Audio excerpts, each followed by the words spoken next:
ደማቅ ታሪክ ጻፈ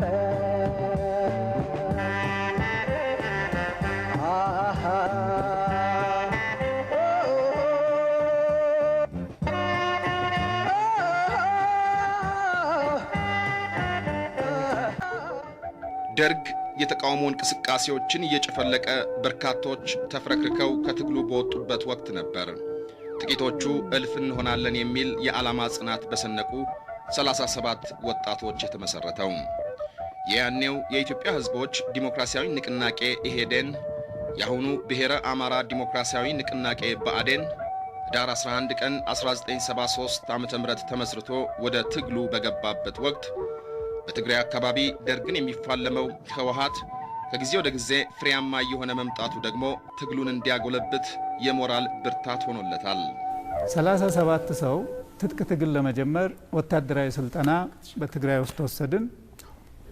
ከዛ ትጥቅ ትግል ምን ጀምረው የተሻለው ቦታ ምርጫ በምክንያት ላይ የተመሰረተ ምርጫ ነበር። አንዱ ምርጫ ወሎ እዛው ከትግራይ ድንበር ባለበት፣ ሌላው ደግሞ ወደ ጎንደር፣ ሌላው ደግሞ ወደ ምስራቅም ወሎ።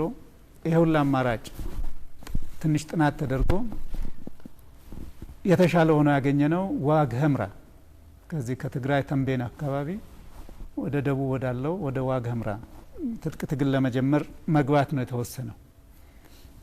ይህን ትጥቅ ትግል ለመጀመር ወስነን ገባን።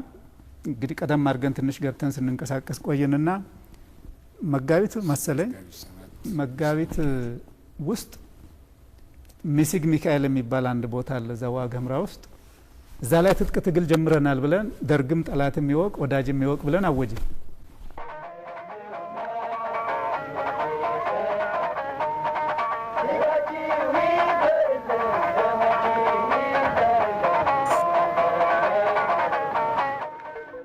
ትግሉን ለመቀጠል ወደ ትግራይ የገቡት የኢህዴን መስራቾች ከህወሓት መልካም አቀባበል ነበር የጠበቃቸው።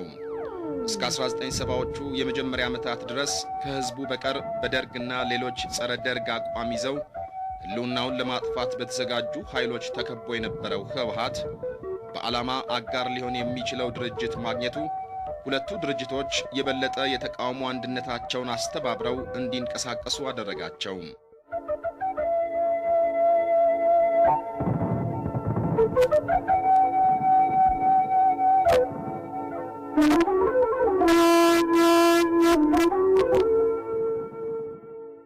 ኢህዴን እንደተመሰረተ ታዲያ ያደረገው ቢኖር ራሱን ወደ ህዝቡ ማስገባት ነበር።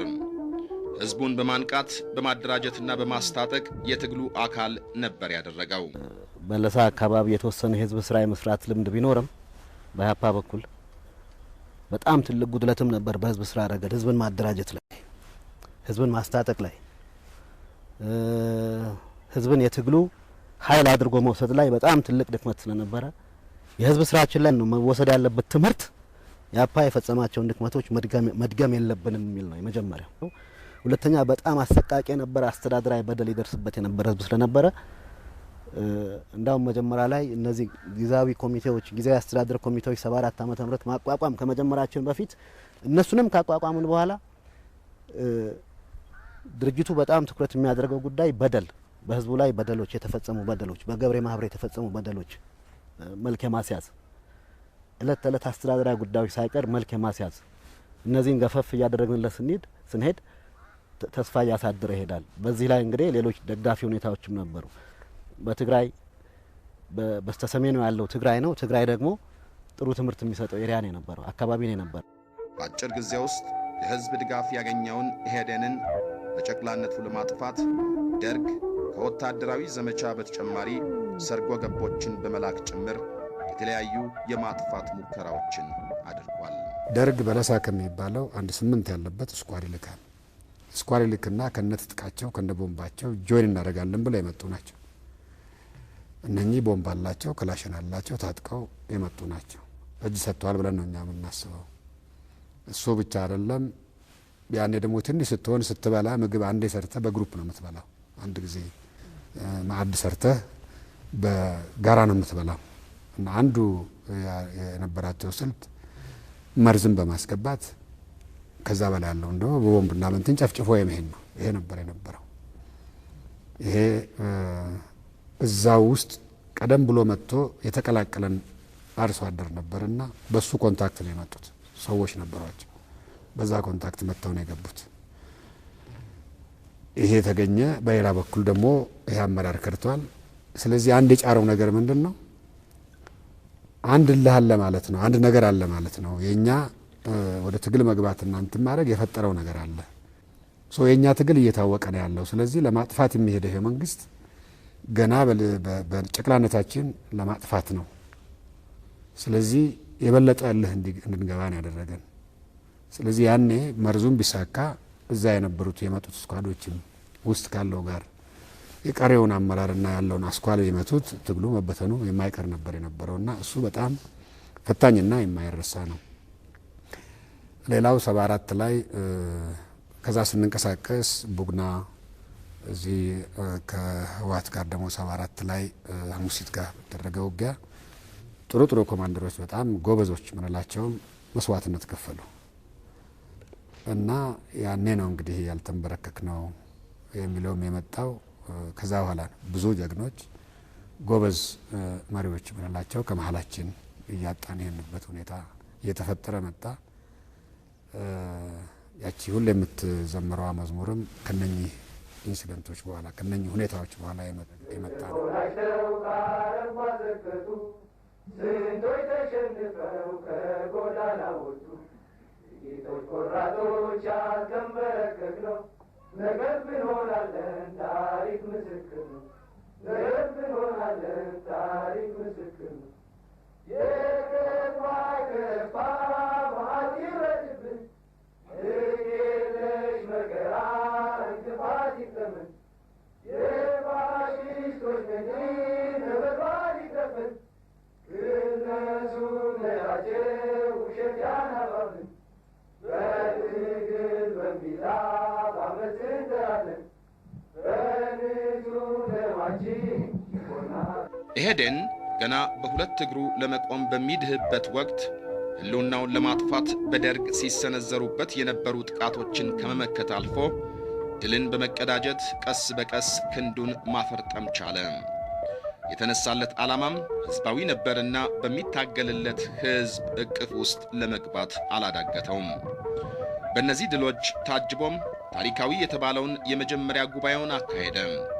በዚህ ጉባኤ ኢህዴን የትግሉን መሰረት ሊያሰፋ የሚችሉ ውሳኔዎችን አሳለፈ። ለመጀመሪያ ጊዜ እንግዲህ ሚያዝያ 2 ላይ ከሚያዝያ 2 እስከ ሚያዝያ 3 ወይም 4 ያን 2 ቀን ኮንፈረንስ አካሂዶ ነበረ ድርጅቱ እንደገና እንደ አዲስ ዋግ ከገባ በኋላና ያኔ የወሰነው አንዱ አብይ ውሳኔ ምንድነው የነበረው? አሁን እዚህ አካባቢ ተንቀሳቀስና አካባቢዎችን ነጻ እያወጣን ነው ያለነው እና በዚህ ሂደት ውስጥ ስንጓዝ ህዝቡ ውስጥ የፖለቲካ ስራ መስራት መቻል አለብን እና ህዝቡን የማደራጀት ህዝቡን የማሳመን እና በአካባቢው ላይ እኛ ስንገባ የቀደም ሲል የነበሩት የደርግ የአስተዳደር አካላት ስለሚፈርሱ ህዝቡ የሚያስተዳድረው ይፈልጋል እና ይሄን በተወሰነ ወቅት ላይ ያው ታጋዮቹ ጋር እየመጣ ታጋዮቹ ጋር እያመለከተ ነበረ አንዳንድ የአስተዳደራዊ ችግሮችን ለመፍታት የሚሞክረው የሚፈቱለት በዚህ መንገድ ነበረ። ግን በዚያ በሚያዝያ ላይ የተካሄደው ኮንፈረንስ አንዱ የተወሰነው ምንድነው አሁን ቶሎ ብለን እነዚህ ነጻ በመንጣቸው አካባቢዎች ላይ ጊዜያዊ አስተዳደር አካላት እናቋቋም፣ ጊዜያዊ አስተዳደር ኮሚቴዎች ብለን ነበር የሰየምናቸው እና እንደገባን የጊዜያዊ አስተዳደር ኮሚቴዎችን የማቋቋም እና ከዚሁ ጋር ደግሞ ከህዝቡ ውስጥ እየመለመን ህዝቡ አካባቢውን በራሱ የሚጠብቅበት ሁኔታ እንዲፈጠር ሚሊሻዎችን የማደራጀት ሚሊሻ ማደራጀትና የማስታጠቅ ስራም ከህዝቡ የተመለመሉ እነዚህን እንዲደረጉ ሚያዝያ ላይ ነው የተወሰነው።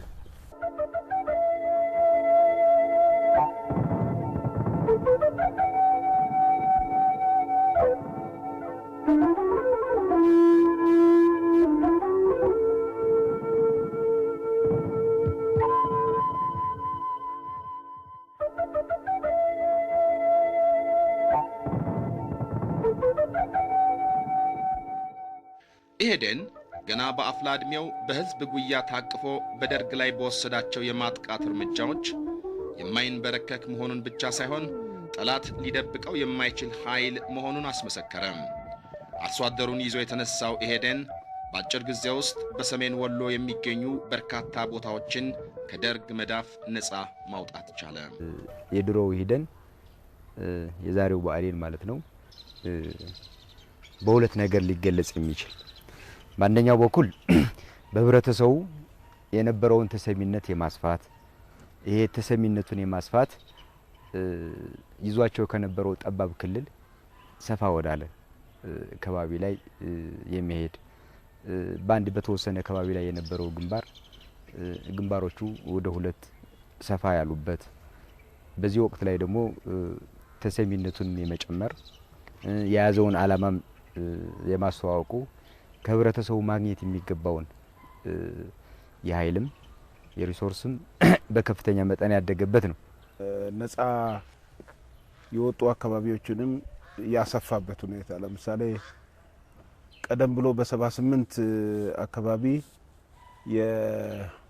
የምዕራብ ጎንደር ከዛ ፊት እነዚህ የምስራቅ ጎንደር እና ሰሜን ወሎን በአጠቃላይ ነፃ ያወጣበትና ነፃ ያወጣባቸው ቦታዎች ደግሞ ፕሮግራሙን በተገቢ መንገድ ማስጨበጥ ህብረተሰቡን የማደራጀት እና የማስታጠቅ ራሱን በራሱ እንዲያስተዳድር አስተዳደሮችን የማስመረጥና በየአካባቢው በየቀበሌው እንደዚሁ ሰዎች ህዝቡ ራሱን እንዲያስተዳድር የማድረግ ሌሎች ችግሮች በሚመጡበት ጊዜ ድርጅቱና ህዝቡ በጋራ የሚፈታበት ጦርነትን በሚመጣበት ጊዜ ይሄ የታጠቀ ህዝብ ከሰራዊቱ ጋር ሆኖ ከፍተኛ የሆነ መከላከል የሚደረግበት ሁኔታ እንዲፈጠር ነው የተደረገው። ፈታኝ ችግሮችን በታጋይ ልጆቹ አይበገሬ ጽናት እያለፈ ከድል ወደ ድል መሸጋገር የጀመረው ኢህዴን ከህዳር 16 እስከ 20 1976 ዓ.ም የ3 ዓመት የትግል ጊዜውን ቆም ብሎ በመፈተሽ የተለያዩ ታሪካዊ ውሳኔዎችን አሳልፏል። ለመጀመሪያ ጊዜ 76 ጉባኤ ሲካሄድ ኃይላችን ወደ 5 ኃይል አዲስ ጣሊም በብዛት አመጣን 5 ኃይል የሆነበት ሁኔታ ነበር። በዛ ጉባኤ ላይ የተወሰኑት ዋና ዋና ጉዳዮች አንደኛ የነፃ የመንቀሳቀሻ ቀጠናችን የማስፋት ነው። በምስራቅ ጎንደር በምዕራብ ጎንደር የመግባትና ቋሚ እንቅስቃሴ ማድረግ የተወሰነበት ወቅት ነው። የተለያዩ ህዝባዊ ሸንጎችን የማቋቋም ሚሊሻ የማደራጀት የህዝብ ስራ የሚሰሩ አካላትን የመመስረት እንግዲህ የህዝብ ስራ የሚሰራ ክፍል አለ፣ የሎጂስቲክ ክፍል አለ፣ ብዙ አይነት ስራዎች አሉና እነኚህን ያደራጅንበትና በቀጥታ ወደ ስምሪት የገባንበት ውሳኔ የተወሰነበት ነው በዋነኛነትና 76 በፕሮግራማችንም ላይ አንዳንድ ለእንትኖች ድሮ በደንብ ያልተቀመጡትንም በሚገባ ማስቀመጥ አሁን በኤርትራ ጥያቄ ላይ በውይይት በግልጽ አቋም እስከ ነጻነት የሚለውን ጥር 73 ጻግቢ ላይ ስንወያይ ያየነውን ነገር በፕሮግራማችን ላይ ያስቀመጥ ነው። በ76 በፕሮግራም ደረጃ ያንንም አቋም ይዘን ማለት ነው። እንዲህ አይነት በሂደት በውይይትና ሁኔታዎችን በመገምገም በሚገባ ያላስቀመጥናቸውን ፕሮግራሞች ላይ መቀመጥ የሚገባቸው ነገሮችም ያስቀመጥንበት፣ ትልቁ ግን ነጻ ግዛታችንን የማስፋት ህዝብ የማደራጀት ሚሊሻ የማደራጀት የታጠቀ የገጠር ኃይል የማደራጀት አርሚ የመገንባት እንግዲህ ድሮ ቀደም ብዬ እንዳልኩት በኢህአፓ ጊዜ ይሄ ህዝቡን በአርሚ የማደራጀት ስራ ብዙ አልነበረምና በስፋት አርሚያችንን የማጠናከር ስራም የሰራንበት ስራ እንዲሰራ የተደረገው በዛ በዛ ነው። እንዳያልኩት የለም ያ ሁሉ ታለፈ ታጋየት ብልጅ በደቡብ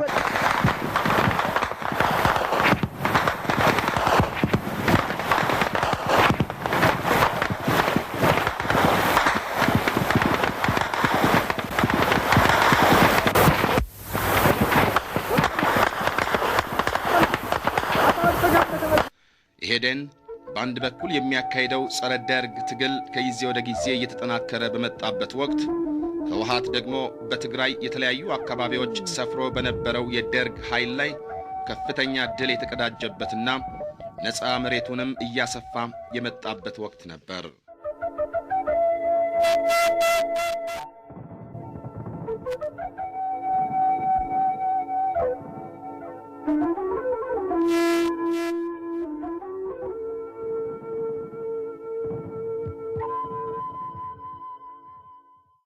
ከ1977 እስከ 80 ባሉ ዓመታት ህወሓትና ኢህዴን የደርግን ሰራዊት ዕድሜ ለማሳጠር በጋራም ሆነ በተናጠል ከፍተኛ ዝግጅት ያደረጉበት ጊዜ ነበር። ከአቅም ግንባታው ጎን ለጎን ደርግ የሚሞክራቸውን የማጥቃት ዘመቻዎች በመደምሰስ ከትግራይና አካባቢው እንዲሁም በርካታ የወሎና የጎንደር አካባቢዎችን ከደርግ መዳፍ ነፃ ማውጣት ችለዋል።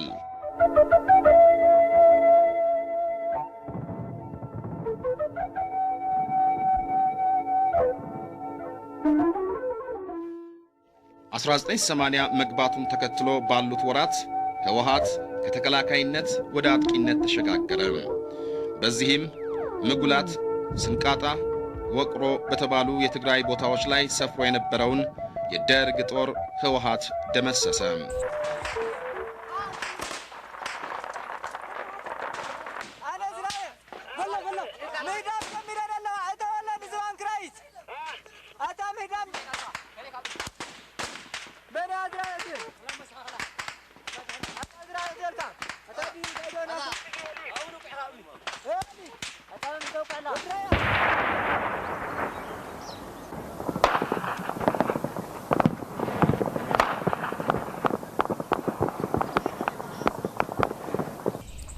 ሙጉላት ነው መጀመሪያ ውጊያው የተጀመረው።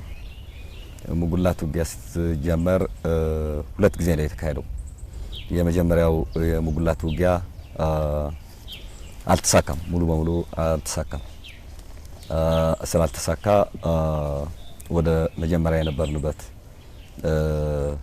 ነፃ መሬታችን የምንለው ያን አጠራር እኛ በእኛ ስር ቁጥጥር የነበረው ወደ ተንቤን አካባቢ ተመለስ። አማራ የሚባል ቤዝ ነበረን። እዚያ ላይ ሰፊ ግምገማዎች ተደረጉ። የህወሓት ሌሎች ከፍተኛ አመራሮችም ተጨመሩበት። ይሄ ካደረግን በኋላ ወደ ሙጉላት ስራ ሁለተኛው ስራ ለመስራት ነው ስምሪት ያደረግነው። ስምሪቱ በአመዛኙ ተንቤን አካባቢ የተደረገ ነው። አብይ አድ ብቻ ነው ደርግ ያለው፣ ከዚያ ውጭ ደርግ የለም። ሙሉ ዝግጅታችን እዚያ ከጨረስን በኋላ ሙጉላትን ስራዎች ለመስራት ጉዛችን ከዚያ ነው የቀጠልነው። የወገን የተሰለፈው አንዱ ብርጌድ ሰባ ተብሎ የሚጠራ የነበረ በወቅቱ አንድ ብርጌድ ነው። ይሄ ብርጌድ ወደ አዲግራት የሙጉላት ዋናው ከፍተኛው ተራራ ላይ የነበረው ጠላት እና ማይክሮዌቭ የነበረው ጠላት ለመደምሰስ ነው ግዳጅ የተሰጠው። ሁለተኛው ብርጌድ 88 የሚባል ነው። በትግርኛ ምዕራፍ ጃንሆይ የሚባል ትልቅ ተራራ አለ። ያኔ የተጠናከረ ጠላት አልነበረበትም። ግን ደግሞ ከሙጉላት ማጥቃት ስንጀምር በአዲግራት አካባቢ የሚመጣ የጠላት ኃይል ስለሚኖር እዚያ ላይም የመዝጋት ደፈጣ እንዲያደርግ ወደ ሙጉላት እንዳይጨመር የሚያደርግ ግዳጅ ነው ተሰጥቶ ሄደው። ሌላው ብርጌድ 77 የሚባል ነበር። አራተኛው ደግሞ ብርጌድ 17 የሚባል ነበር። እንደዚህ ደግሞ እንዳልኩት ወደ አዳፈሮም የሚባል አቅጣጫ አለ። ወደሱ አካባቢ የነበሩ ተራሮች ላይ የነበረው ጠላት ለመደምሰስ ነው ግዳጅ የተሰጠው እና አራቱ ብርጌዶች ነው እኔ በዋነኝነት ማስተውሰው እዚያ ላይ የተሰለፉት። ይሄ ጦርነቱ በዋነኝነት የሚመሩት የነበሩ ያው ኃይሎምና ሰመራ ናቸው። በሁለተኛው ውጊያው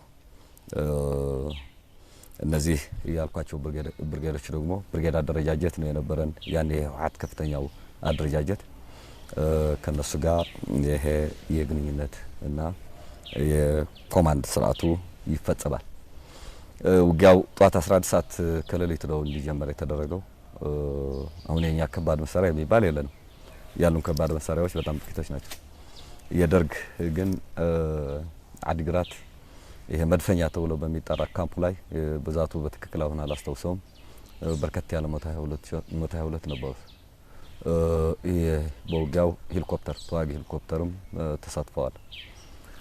ይሄ ገደላማ ከመሆኑ ደግሞ አንፃር ቀደም ብዬ እንደገለጽኩት ተደራራቢ የሆነ ጸረ ሰው ፈንጅ ያለው ተራሮቹ በዚህ ላይ ነው አሁን የተዋጋ ነው እና በመጀመሪያው 11 ሰዓት ላይ በሁሉም አካባቢ የምንፈልጋቸው መሬቶች ሙሉ በሙሉ ይዘናቸዋል። ከዚህ ድል በኋላም ህወሓት የነጻ መሬቱን የበለጠ ያሰፉለት ወታደራዊ አቅሙም የበለጠ አቅም የፈጠሩለትን የተሳኩ ዘመቻዎች አካሄደ። በአጠቃላይ ስናየው ከአድዋ አክሱም፣ ሽሬ አካባቢ ያለውን ከተማዎች እንጂ ሌላ ቦታ ነጻ መሬት ነው። በዛ ነው ኃይሉ ስናየው ደግሞ አንድ ክፍለ ጦር ነው 17ኛ ክፍለ ጦር የሚባለው አንድ ብርጌድ ይሄ 111ኛ 19ኛ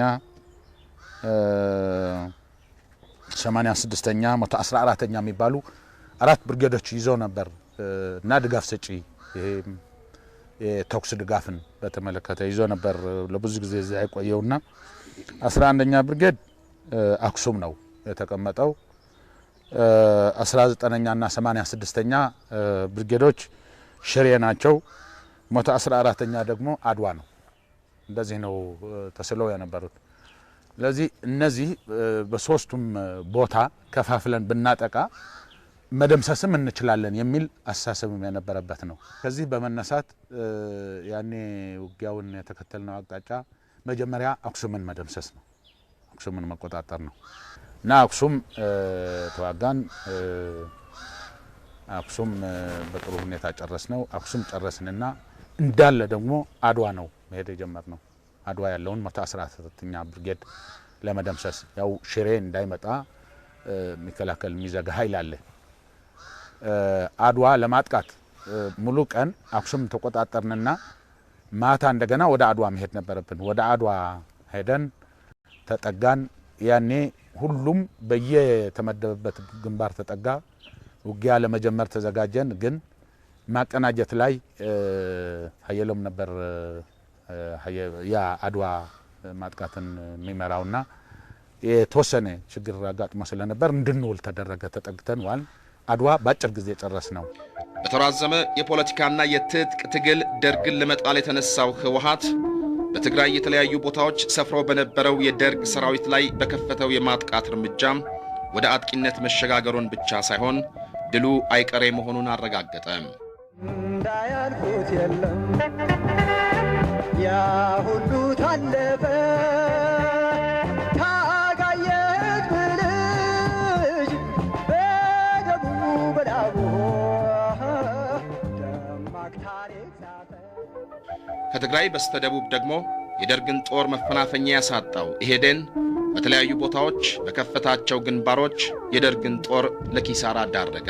በርካታ የወሎና የጎንደር አካባቢዎችን ከደርግ መዳፍ ነፃ ማውጣት ችለዋል።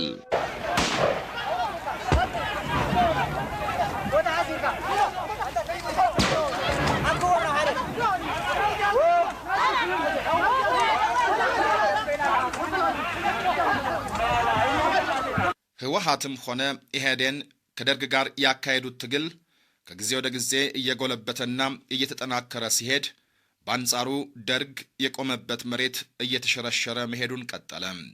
ምክንያቱ ደግሞ ግልጽ ነበር።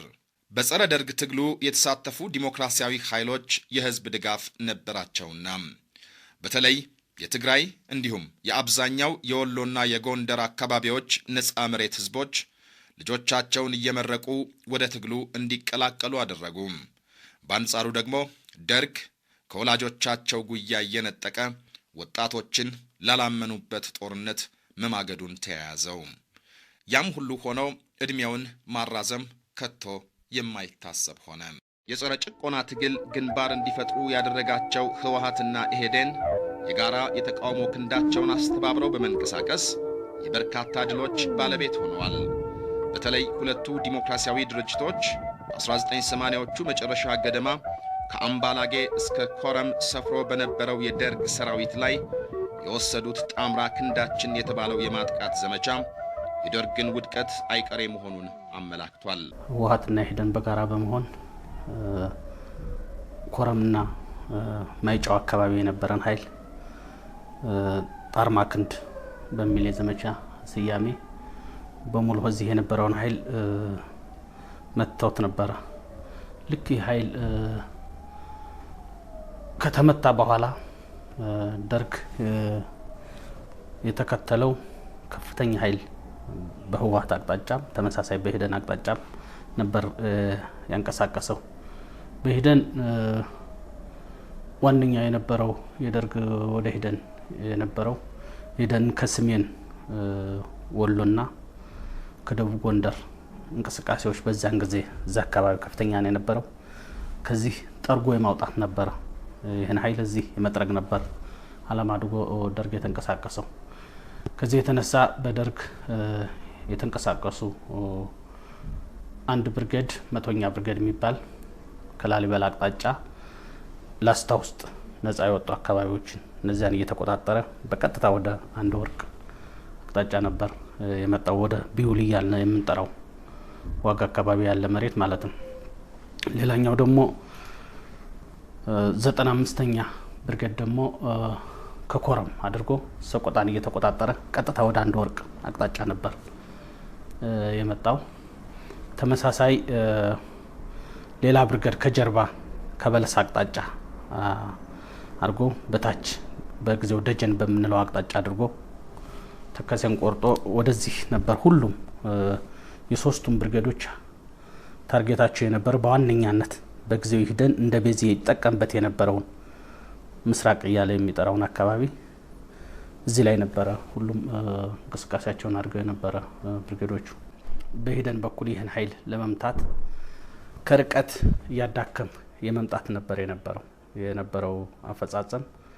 ለምሳሌ ከላሊበላ የሚነሳውን ቡግና አካባቢ ከቡግና ጀምረህ እስከ መሪን እስከሚሻገር ድረስ ሬሳ እያሳየህ ደፈጣ እያደረክ በውስን ኃይል እየመታህ ወደ ዋናው የመከላከል ቀጠና አስገብተን ወደምንደመስስበት ቀጠና የማስገባት እንቅስቃሴ ነው የነበረው።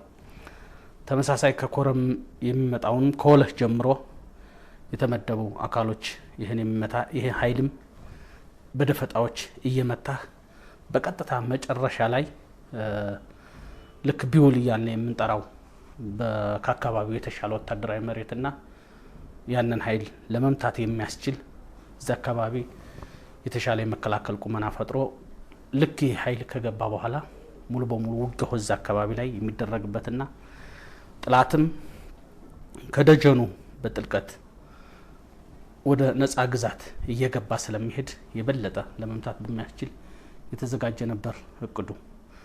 ከዚህ የተነሳ በዚህ መሰረት ልክ ጥላት ሲመጣ በየቦታው ውጊያ እየገጠመው እዛ ቢውል አካባቢ ሲደርስ በውጊያው ላይ ፈጥኖ ሁለቱም ብርጌድ በኮረም የተነሳውም ላሊበላ ላይ የተነሳውም እንደዚህ አይነት እየገጠመው መጣ።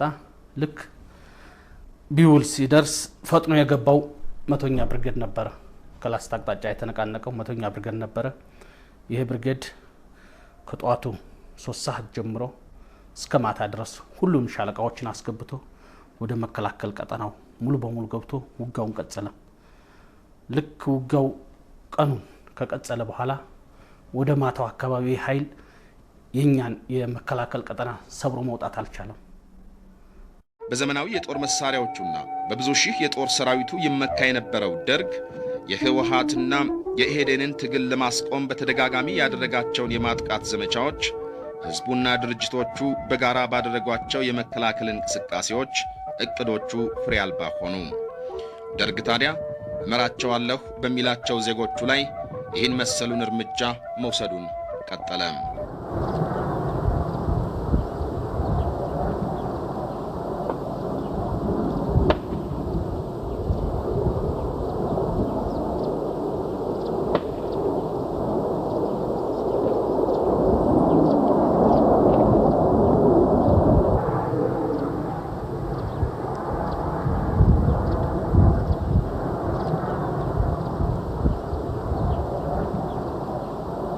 የሀውዜን አውሮፕላን ድብደባ የነበረው ገበያ ቀን ነው የነበረ።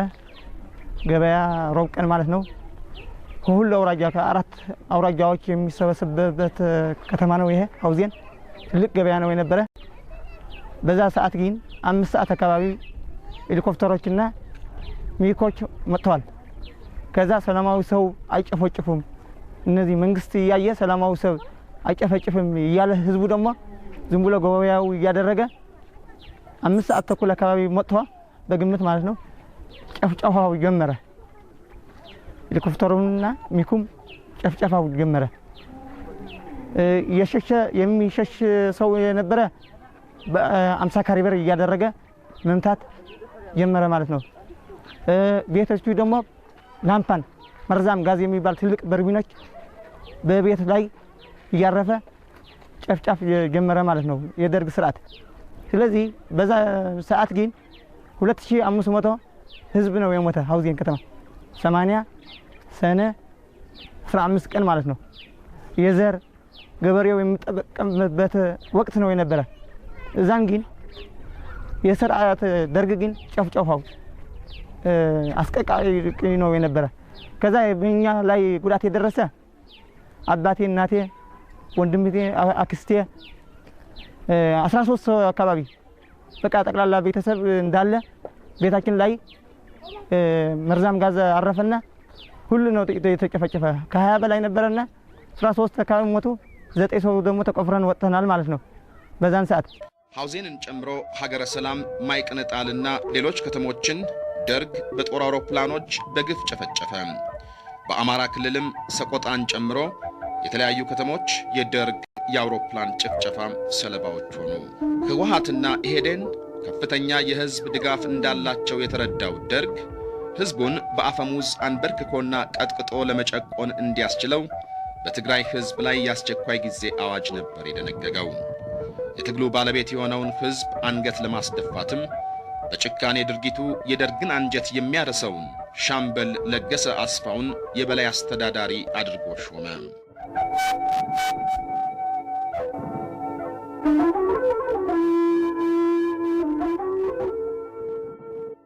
በዘመናዊ የጦር መሳሪያዎቹና ብዙ ሺህ የጦር ሰራዊቱ የተመካው ደርግ በሁለቱ ድርጅቶች ከተመታ በኋላ ከደርግ ነፃ የወጡ አካባቢዎች ከአፈና ነፃ ሆነው ቀጠሉ ወይስ ተመልሰው በደርግ መዳፍ ወደቁ?